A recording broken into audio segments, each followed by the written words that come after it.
चत्वारि शृङ्गात्रयोस्य पादा द्वे शीर्षे सप्तहस्तास्यस्य त्रिधा बद्धो वृषभोरवीति महो देवो मर्त्या आविवेश सक्तुमिव तित उना पुनन्तो यत्र धीरा मनसा वाचमकृत अत्र सखायः सख्यानि जानते भद्रैषां लक्ष्मीर्निहिताधिवाची।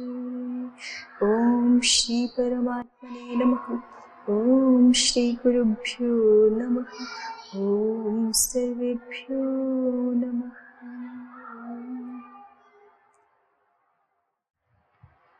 हयवरट सूत्र में देखिए, ये एक नया प्रकरण है, नया विचार है जिज्ञासु के द्वारा। इदं विचार्यते इमे अयोगाः न क्वचित् उपदिश्यन्ते श्रूयन्ते च तेषां कार्यार्थ उपदेशः कर्तव्यः।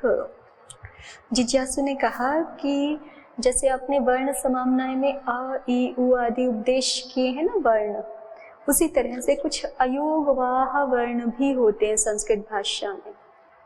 क्या होते हैं? अयोगवाह भी कुछ होते हैं जिनका आपने कहीं वर्णों में निर्देश तो नहीं किया, लेकिन आपकी भाषा में प्रयोग तो है संस्कृत भाषा में। जैसे आपके आ ई उ में कहीं भी अनुनासिक का उपदेश नहीं है ना, या अनुसार का उपदेश नहीं है, या जो जैसे आपका सूत्र है आगे अष्टाध्यायी में कुपवोह कपौच, तो वहाँ जो उपदमानीय है और जिह्वामूलीय है उनका कहीं आपने वर्णमाला में तो माने आपका जो अक्षर समाम्नाय है उसमें उपदेश नहीं किया। या जैसे विसर्ग है तो कितना प्रयोग होता है संस्कृत भाषा में, आपने तो उपदेश नहीं किया। ठीक है, तो जिज्ञासु इसी बात के लिए विचार यहाँ रख रहा है। इदं विचार्यते इमे अयोगवाह, कि ये अयोगवाह हैं कुछ, न क्वचित उपदिश्यन्ते, कहीं पर वर्ण समाम्नाय में उपदिष्ट नहीं है, और ना ही और किसी भी अनुशासन में, महर्षि पाणिनि जी के किसी अनुशासन में तो उपदिष्ट नहीं है। लेकिन श्रूयन्ते च, वैसे शिक्षा में तो उपदिष्ट है।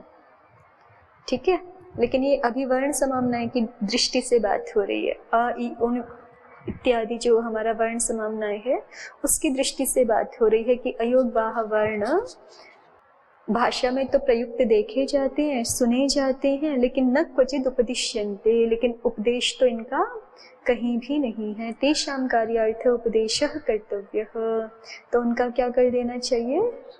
कार्य की दृष्टि से, कार्य के लिए कार्य सिद्ध हो जाए, उनको जो भी होना है उस दृष्टि से उपदेश करना चाहिए। समाधाता ने कहा कि पुनरयोगवाह, ये अयोगवाह हैं क्या? तो जिज्ञासु ने कहा विसर्जनीय जिह्वामूलीय उपदमानीय अनुसार यमाः, कि ये हैं अयोगवाह। विसर्जनीय जिह्वामूलीय उपदमानीय अनुसार और यमा, यम वर्ण। अनुनासिक को नहीं गिना देखो इन्होंने, तो उसमें ये हेतु है कि अनुनासिक जो है वो वर्ण धर्म है, अन्य वर्णों का धर्म है, वो स्वतंत्र नहीं है विसर्ग आदियों की तरह से।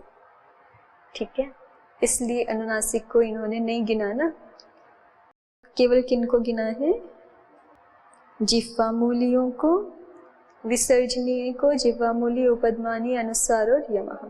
तो अब समाधाता कहते हैं कि कथम पुनरअयोगवाह, इन कथम पुनरअयोगवाह माने ये अयोगवाह कैसे है, अर्थात इनको अयोगवाह क्यों कह रहे हो, इनका नाम अयोगवाह ऐसा कैसे रख दिया आपने, किस हेतु से इनको अयोगवाह कह रहे हो? तो जिज्ञासु ने बताया यद अयुक्ता वहन्ति अनुपदिष्टाश्च श्रूयन्ते, यद अयुक्ता वहन्ति, क्योंकि ये अयुक्त होते हुए ही कार्य वहन करते हैं, और अनुपदिष्टाश्च श्रूयन्ते, अनुपदिष्ट होते हुए भी सुनाई पड़ते हैं। प्रदीप देखिए, इम इति विधानादेशां साधुत्वं स्यात् प्रत्याहार प्रतिबद्धं तु कार्यं न प्राप्नोति। इमे इमे अयोग्वाः, तो ये जो अयोग्वाः हैं इनके लिए ही प्रदीपकार कह रहे हैं विधानादेशां साधुत्वं स्यात्, कि ये जो आपके अष्टध्यायी के सूत्र है ना वो इनको विधान कर रहे हैं। खरवसानयोर विसर्जनीय, ये सूत्र क्या कर रहा है, विसर्जनीय का विधान कर रहा है ना। ऐसे ही कुपोह कपौच इत्यादि जो सूत्र हैं वो जिह्वामूल्य उपदमानी आदि आदेशों का विधान कर रहे हैं। और कहीं पे अनुस्वार मोनुस्वार अनुस्वार का विधान कर रहा है ना। तो ये विहित तो है कार्य। तो विधानादेशम साधुत्वम स्यात्, विधान के कारण से इनका क्या हो जाना चाहिए, साधुत्व हो जाना चाहिए। प्रत्याहार प्रतिबद्धम तु कार्यम न प्राप्नोति, लेकिन इनको आपने प्रत्याहारों में कहीं नहीं पढ़ा, अयून रील रिक इत्यादि सूत्रों में इनको कहीं नहीं पढ़ा है। इसलिए प्रत्याहार प्रतिबद्ध जो कार्य होंगे, प्रत्याहार को निमित्त बना करके जो कार्य कहे जा रहे होंगे वो कार्य पाएंगे नहीं इनको, है ना। तो कोई कहे कि ये तो है ही नहीं, जब उपदेश नहीं किया तो है ही नहीं, तो कह रहे हैं कि नहीं, इनका साधुत्व तो है, क्योंकि शास्त्रकार इनका विधान कर रहे हैं, तो विधान से पता चलता है कि साधुत्व तो है। विधानादेशाम साधुत्वम स्यात् प्रत्याहार प्रतिबद्धम तु कार्यम न प्राप्नोति। के पुनरिति तत्स्वरूप प्रश्न, ये जो पूछा है समाधाता की ओर से जो प्रश्न आया है के पुनरयोगवाहा, ये प्रश्न किस बारे में है, तत्स्वरूप प्रश्न। तत्स्वरूप माने अयोगवाहों के स्वरूप के बारे में प्रश्न है कि अयोगवाह का स्वरूप क्या है, किसको हम अयोगवाह कहते हैं। जैसे हम कहें कि किसको हम अंतस्थ कहते हैं, अंतस्थ वर्ण किनको कहते हैं, तो हम बोलेंगे ना यर लव ये अंतस्थ हैं। ऐसे ही ये के पुनर्अयोगवाह, ये अयोगवाहों के स्वरूप के बारे में प्रश्न है कि कौन है अयोगवाह वर्ण। तो फिर वो बताया कि विसर्जनीय जिह्वामूल्य इत्यादि ये अयोगवाह हैं। कथमिति कथम पुनरयोगवाह, दो प्रश्न हुए ना, के पुनरयोगवाह कथम पुनरयोगवाह। तो कथम पुनरयोगवाह के लिए कह रहे हैं प्रवृत्ति निमित्त प्रश्न, ये प्रवृत्ति निमित्त के बारे में प्रश्न है।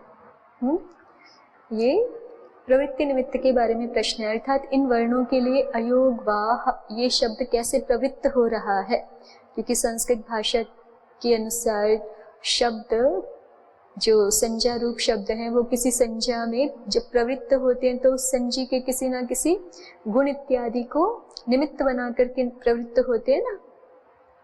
तो उसी दृष्टि से पूछा जा रहा है कि ये अयोगवाह शब्द इन विसर्जनी इत्यादि के लिए कैसे प्रयुक्त हो रहा है, प्रवृत्ति निमित्त क्या है। तो उसको जिज्ञासु ने हेतु बता दिया। अयोगवाह दो शब्द है ना, एक तो अयोग और एक वाह। तो अयोग का अर्थ किया यद अयुक्ता, वाह अर्थात वहन्ति, यद अयुक्ता सन्तः वहन्ति, जो अयुक्त होते हुए भी व्यवहार में आते हैं, ठीक है, कार्य वहन करते हैं। प्रदीप देखिए इस पर क्या लिख रहे हैं। अयुक्ताः इत्यस्यैव हेतु कथनम् अनुपदिष्टाश्च श्रूयन्ते इति। अयुक्ताः इसी का हेतु कहा जा रहा है। अयुक्त क्यों कह रहे हैं उनको, क्योंकि वो अनुपदिष्ट हैं, इसी हेतु से उसको अयुक्त कहा जा रहा है। वर्ण समाम्नाय में उपदिष्ट नहीं है ना, इतने मात्र से ही उसको अयुक्त कहा जा रहा है। अयुक्ताः का अर्थ और स्पष्ट करके प्रदीपकार बता रहे हैं। देखिए पहले तो बता दिया अयुक्ताः बराबर अनुपदिष्टाः, ठीक है। अयुक्त कह ही क्यों रहे हैं उनको, क्योंकि वो अनुपदिष्ट हैं। उसी को और स्पष्ट करते हैं। प्रत्याहार लक्षणेन पाठाभावाद असंबद्धा इत्यर्थ। प्रत्याहार लक्षणेन पाठाभावाद असंबद्धा इत्यर्थ। प्रत्याहार लक्षण से पाठा अभावाद असंबद्धाः, प्रत्याहार लक्षण से जो पाठ किया गया है उसमें ना होने से, चूंकि ये असंबद्ध हैं। योग का अर्थ होता है संबंध, ठीक है, और युक्त माने जो किसी से संबद्ध है, अयुक्त माने जो असंबद्ध है, ठीक है। तो ये कैसे असंबद्ध है, क्योंकि प्रत्याहार के रूप में इनका पाठ नहीं किया जा रहा कहीं पर। प्रत्याहार लक्षणेन पाठाभावाद, प्रत्याहार स्वरूप से इनका कहीं भी बीच में मध्य में पाठ ना होने से ये असंबद्ध है, अयुक्त है। अब कहा उपदेशो द्विविधः, पाठः ग्रहणक शास्त्रेण प्रत्यायनम च। कह रहे हैं कि उपदेश दो प्रकार का है। वैसे यहाँ पे ये व्याख्यान की शैली विशेष का प्रयोग कर रहे हैं कि उपदेश आप दो तरह से भी मान सकते हो। कैसे? एक पाठ है, एक तो जिनको साक्षात पढ़ दिया, जैसे अयुनादि वर्ण साक्षात पढ़े हुए, और एक ग्रहणक शास्त्रेण प्रत्यायनम च, जिनका जैसे आ या प्लुत आ, दीर्घ आ, प्लुत आ, इनको साक्षात तो नहीं पढ़ा लेकिन इनका प्रत्यायन होता है ग्रहणक शास्त्र के द्वारा, तो वो भी उपदिष्ट समझे जाते। ऐसा नहीं है ना कि उनको भी वहाँ, जैसे अभी हम अयुनादि सूत्रों पे बात कर चुके हैं पीछे, तो कहीं ऐसी चर्चा नहीं आई ना कि आ इत्यादि तो उपदेश किए ही नहीं आपने, ठीक है, जबकि उनका भी ग्रहण चाहिए ना हमें कार्यों के लिए। तो ये दोष क्यों नहीं आता है? क्योंकि वो भी उपदिष्ट समझे जाते हैं। जब आकृति पक्ष को स्वीकार कर लेते हैं या तो अनूदित सूत्र की सहायता से ऐसा समझ लेते हैं कि वो भी उपदिष्ट ही हैं, तो उसी दृष्टि से प्रदीपकार ये बात यहाँ कह रहे हैं कि उपदेश दो तरह का समझ लीजिए, कि या तो जिनको साक्षात पढ़ दिया गया है, या तो ग्रहणक शास्त्र के द्वारा भी जिनका ज्ञान होता है वो भी उपदिष्ट ही हैं। उपदेशो द्विविधः पाठः ग्रहणक शास्त्रेण प्रत्यायनम च स द्विविधोप्येषां नास्तीत्यर्थः। और वो दोनों ही प्रकार का उपदेश इनका नहीं है। इनका किनका? अयोगवाहों का। इन अयोगवाहों का दोनों ही प्रकार का उपदेश नहीं है, है ना। किसी भी प्रत्याहार में तो साक्षात ये पढ़े हुए ही नहीं है, और प्रत्याहार के अणवर्णों के द्वारा इनका प्रत्यायन करा दिया जाता हो, ऐसा भी नहीं है। तो दोनों ही प्रकार का उपदेश इनका नहीं है। च शब्दो हेतुश्च अनुपदिष्टाश्च श्रूयन्ते। यहाँ जो ये च शब्द प्रयोग हो रहा है ये हेतु अर्थ में है। हेतु अर्थ में माने इस वाक्य का अर्थ क्या हो जाएगा फिर? यदयुक्ता वहन्ति अनुपदिष्टाश्च श्रूयन्ते। हेतु अर्थ में है तो चूंकि ये वर्ण अयुक्त होते हुए व्यवृत होते हैं, क्योंकि अनुपदिष्ट होते हुए सुने जाते हैं। च का अर्थ हेतु हो गया तो ऐसा अर्थ बनेगा ना भाई। च का एक अर्थ और होता है, और समुच्चय के लिए जब प्रयोग होता है च, तो यहाँ च समुच्चय के लिए नहीं प्रयोग हो रहा ना, यहाँ च को किसके लिए कह रहे हैं? हेतु के लिए। तो फिर हेतु के लिए जब कुछ वाक्य होता है तब हम ऐसे ही तो बोलते हैं कि वह वहां गया क्योंकि ऐसा था, ठीक है। तो ये जो है वो क्योंकि शब्द हेतु को बताने के लिए आगे आ रहा है ना। इसी तरह से यहाँ पे यतो अनुपदिष्टास्ततो युक्ताः इत्यर्थ। देखिए क्योंकि अनुपदिष्ट हैं, आगे स्पष्ट भी कर दिया। च हेतु में कैसे आया? क्योंकि अनुपदिष्ट हैं, उस कारण से अयुक्त हैं, ठीक है। क्योंकि अनुपदिष्ट हैं उस कारण से अयुक्त हैं। अयुक्त हैं अर्थात असंबद्ध हैं। किससे असंबद्ध हैं? प्रत्याहार लक्षणेन पाठाभावाद असंबद्धाः, पहले बता चुके हैं, ठीक। क्वचित तुच्छ शब्दों न पठ्यते। प्रदीपकार कह रहे हैं कि उनके सामने जो मूल भाष्य है उनको प्राप्त उन कुछ प्रतियों में च शब्द का पाठ नहीं भी मिलता है, बस ये पंक्ति ऐसी मिलती है, यदयुक्ता वहन्ति अनुपदिष्टाः श्रूयन्ते। च नहीं भी है कहीं पर। तो ठीक है, मूल भाष्य पर वापस आइए। कितना विचार हो गया? जिज्ञासु ने अयोगवाहों के बारे में प्रश्न कर लिया है कि ये अयोगवाह वर्ण आपने कहीं भी तो उपदिष्ट नहीं किए, लेकिन इनका व्यवहार तो होता है, तो फिर उसको कैसे करेंगे आप? कि पुनरयोगवाह कथम पुनरयोगवाह, ये सामान्य प्रश्न हो गए। अब आगे देखिए। अब समाधाता जो है वो जिज्ञासु की बात पर, क्योंकि जिज्ञासु ने कहा था कि अनुपदिष्टाः श्रूयन्ते यद अयुक्ता वहन्ति, तो समाधाता जिज्ञासु से ही पूछ रहा है कि आप ही बता दीजिए फिर क्व पुनरेषाम उपदेशः कर्तव्यः। आपको ये समस्या हो रही है ना कि इनका उपदेश तो कहीं नहीं किया, ठीक है, कहीं नहीं किया। पहले कहा भी है उसने, जिज्ञासु ने सबसे पहले तो यहीं से शुरू किया ना, इमे अयोगवाः न क्वचिद उपदिश्यन्ते श्रूयन्ते च। फिर अपनी बात पूरी की। तेषां कार्यार्थ उपदेशः कर्तव्यः, कार्यार्थ उनका उपदेश करना चाहिए। वो तो बीच में आनुषंगिक प्रश्न आ गए कि अयोगवाह कौन किनको आप अयोगवाह कहते हैं, उनका अयोगवाह नाम क्यों है, ये तो बीच में छोटे छोटे प्रश्न आ गए, संबद्ध प्रश्न। मूल क्या है जिज्ञासु की ओर से कि अयोगवाहों का उपदेश क्यों नहीं किया, उनका उपदेश करो कहीं कार्य के लिए। तो समाधाता ने पूछ लिया कि आपको क्या समझ आ रहा है कि कहाँ हम इनका उपदेश कर दें तो अच्छा रहेगा। क्व पुनरेषाम उपदेशः कर्तव्यः। जिज्ञासु ने प्रथम पक्ष रखा, अयोगवाहानाम अट्सूनत्वम, अयोगवाहों को हमें अयोगवाहानाम अट्सूनत्वम, अयोगवाहों को अट में पढ़ देना चाहिए, नत्वम प्रयोजनम, ठीक है। अट्सु पाठः, देखिए भाष्यकार, अयोगवाहानाम अट्सु उपदेशः कर्तव्यः, अयोगवाहों को अटों के मध्य में कहीं पढ़ दें। किम समाधाता किम प्रयोजनम, जिज्ञासु नत्वम, उरहकेन उरहकेन उरहपेन उरहपेन, ये प्रयोजन दिखा रहे हैं। अड्व्यवाय इति नत्वम सिद्धम भवति, अड्व्यवाय सूत्र के हेतु से नत्व सिद्ध हो जाएगा।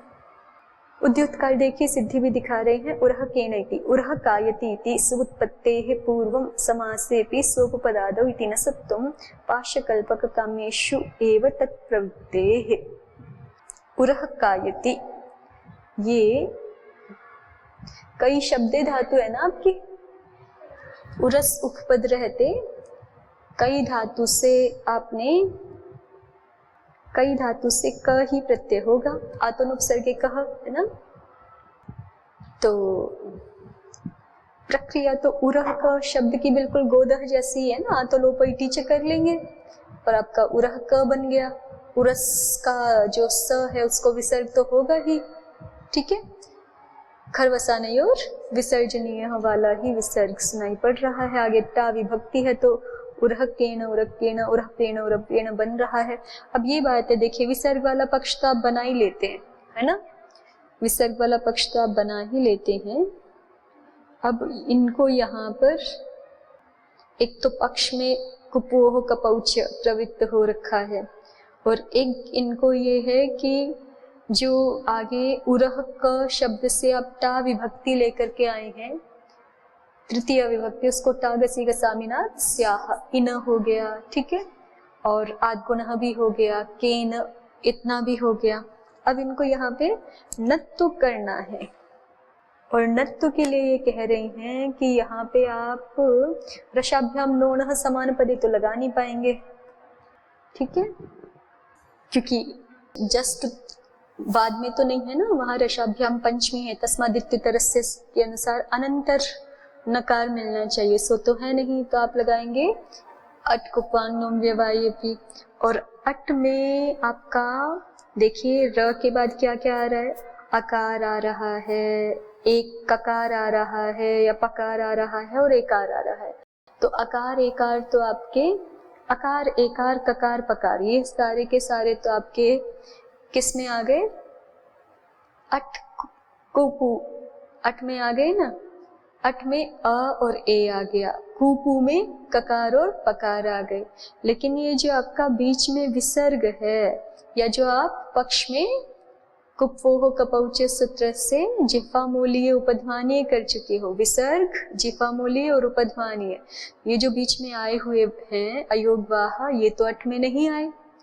जिस सूत्र से आप नत्व करने जा रहे हैं, अट कुपवांग नुम व्यवायेपि, है ना, उसमें अट में कौन कौन आ जाएंगे, अकार एकार आ जाएगा, कुपू के अनुसार जो है वो ककार और पकार भी आ जाएंगे। लेकिन समस्या कहाँ आएगी कि केवल इतने ही तो वर्ण बीच में नहीं है ना। अट कुपवांग सूत्र से जब हम नत्व करते हैं ना, तो किसी एक वर्ण का भी व्यवधान हो सकता है, या दो तीन का साथ में भी हो सकता, माने एकाधिक का साथ में भी हो सकता है, जैसा कि यहाँ है, रेफ के बाद अकार है, फिर जो है वो विसर्जनीय या जिह्वामूलीय या उपध्मानीय है, फिर ककार है, फिर एकार है, या फिर पकार है और एकार है। तो कुछ वर्ण एक साथ भी व्यवधान के रूप में उपस्थित हो सकते हैं, लेकिन वो व्यवधान यदि अट कुपू आंग नुम इनमें से कोई है तो भी नत्व हो जाता है। तो नत्व चाहिए तो है, लेकिन यहाँ समस्या ये आ रही है कि विसर्ग या जिह्वा मूल्य या उपध्मानीय जो हम कार्य कर चुके हैं और ये सारे कार्य सिद्ध हैं, क्योंकि विसर्ग, जिह्वा मूल्य, उपध्मानीय ये सारे 8-3 के कार्य हैं। 8-4 का कार्य हम नत्व करने जा रहे हैं, उसकी दृष्टि में ये सारे के सारे कार्य सिद्ध हैं, है ना। ऐसा भी नहीं कह सकते हम कि असिद्ध हो जाएंगे आदि, और असिद्ध हो भी जाएंगे तो क्या दिखेगा, उरस का सकार अधिक से अधिक। पहली बात तो असिद्ध है ही नहीं, है ना। और मान लीजिए कि असिद्ध हो जाए तो सकार तो फिर न तो होगा ही नहीं, क्योंकि सकार का व्यवधान अटकूपू में कहीं नहीं आ रहा ना, तब तो फिर गड़बड़ ही हो जाएगी।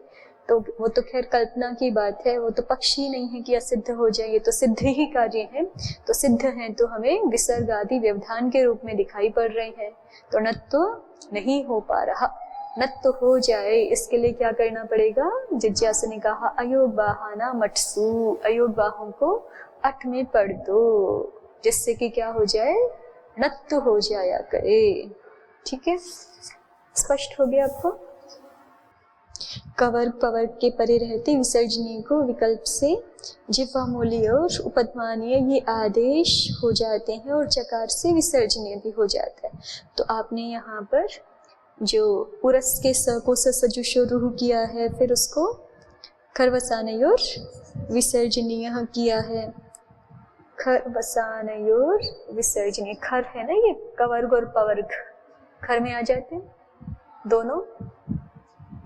ठीक है, तो खर के परे रहते आपने इनको विसर्ग किया है, और फिर उस विसर्ग को कुपवोह कपौच से एक पक्ष में विसर्ग ही रहेगा, एक पक्ष में जिह्वा मूल्य उपध्मानीय हो जाएगा।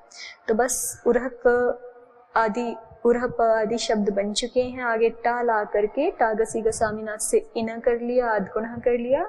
बस यही बात है कि नत्व जो है आपका नहीं हो पा रहा है, वो हो जाए उसके लिए आपको अयोग बाहानाम अट्सुपदेश कर्तव्य।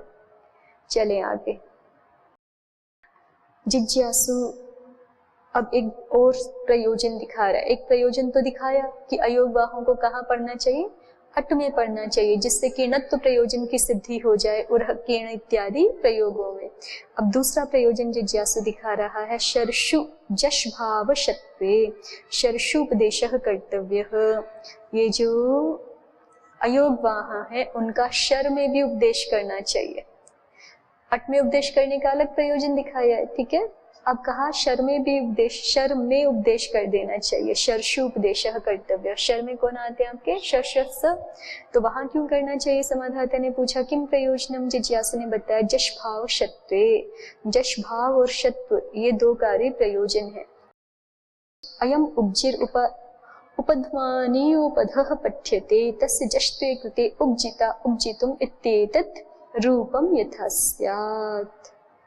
कह रहे हैं कि जश्तु हो जाए और शत्तु हो जाए, इसके लिए हमें शर में उपदेश करना आवश्यक है योग बाहों का। किस प्रयोग में, तो कहा अयम उपजिर उपध्मानीयोपधः पठ्यते, कि ये जो एक उपज धातु है वो धातु पाठ में उपध्मानीय उपधा वाली पढ़ी हुई है। तस्य जश्त्वे कृते, उसको जश्तु कर लेने पर उपजिता उपजितुम इत्येतत् रूपम यथा स्यात्। उपजिता उपजितुम ये प्रयोग जिस प्रकार से बन सके, ये रूप इष्ट रूप जिस प्रकार से सिद्ध हो सके, उसके लिए हमें शर में पाठ करना चाहिए। प्रदीप कर देखिए, शर्षुति शर्षु पाठे झलतम इति झलाम जश झषि इति जश्तम सिद्ध्यति, कि शरों में यदि हम पाठ कर देते हैं ना इनका अयोग बाहों का, तो फिर ये झल के अंतर्गत भी आ जाते हैं। शरों में पाठ करने से ये झल के अंतर्गत भी आ जाते हैं। तो झलाम जश झषि से जश तो सिद्ध हो जाता है। उद्योतकार उसी को दिखा रहे हैं कि भाई आपने शर में पाठ क्यों करवाया। ननु शराम जशो भवन्ति इति लक्षणा भावत, शरों को जश आदेश होता है ऐसा तो कोई सूत्र नहीं है, झलों को जश आदेश होता है ऐसा तो सूत्र है। तो शराम जशो भवन्ति इति लक्षणा भावत शर्षु पाठस्य न जश भावः प्रयोजनम। शर में पाठ करके आप कहो कि इसका प्रयोजन ये है कि जश आदेश हो जाया करे, तो फिर ये तो ठीक नहीं है, क्योंकि ऐसा कोई सूत्र नहीं ना अष्टाध्यायी में कि शर के स्थान पे जश आदेश का विधान करा रहा हो। तो कोई ये प्रश्न तो उठा ही सकता है कि शर में पाठ करा के जश आदेश रूप प्रयोजन को कैसे सिद्ध करना चाह रहे हो, तो हो नहीं सकता। तो उसी को प्रदीप ने दिखाया है कि शरों में पाठ जब कर लेंगे तो झल तो भी हो ही जाएगा, और झल तो हो जाएगा तो झलाम जश शशि से जश तो भी सिद्ध हो जाएगा। उसी को जश प्रयोजन ऐसा कहा गया है। धातु पाठ में देखिए धातु क्या है आपकी ये, उपज, उपज ही पड़ी हुई है। तो उपज पड़ी हुई है तो फिर तो उपजिता का कोई का उपजिता में कुछ करने की आवश्यकता नहीं है। एक देखिए ये अलग, इसका मतलब ये अलग रूप मान रहे हैं ना, क्योंकि धातु पाठ में तो कहीं पर भी जो है वो उपधमानीय का या जिफा मूल्य का प्रयोग नहीं किया है ना, इसलिए धातु पाठ में तो उपज ही पढ़ दिया ऐसा सीधा। 36(2) उपजार्जव्य। तो इसी पे बात चलेगी। अभी देखिए आगे। अब जिज्ञासु ने तो ये प्रयोजन बोल दिया कि ये कैसी है, धातु पाठ में उपधमानी या उपधा वाली है। 7 नंबर टिप्पणी देखिए, उपजी का स्वरूप दिखाया हुआ है कि वो जो ब नहीं है वहां पे, जैसे अष्टाध्यायी में वो धातु पाठ में तो हमें उपज ऐसे दिख रहा है ना लिखा हुआ, कह रहे हैं कि ऐसा नहीं है। वास्तविक उसका स्वरूप कैसा है, उ और उसके बाद उपधमानीय और जी, ठीक है, मतलब उपजी ही। ये तो वो एक निर्देश कर रहे हैं, इक्ष्तिपौ धातु निर्देश है, बाकी ज ही है, ठीक है। ज तो जैसा कि उपज है धातु पाठ में वैसा है, केवल बकार के स्थान में क्या है, उपधमानीय है, ऐसा जिज्ञासु कह रहा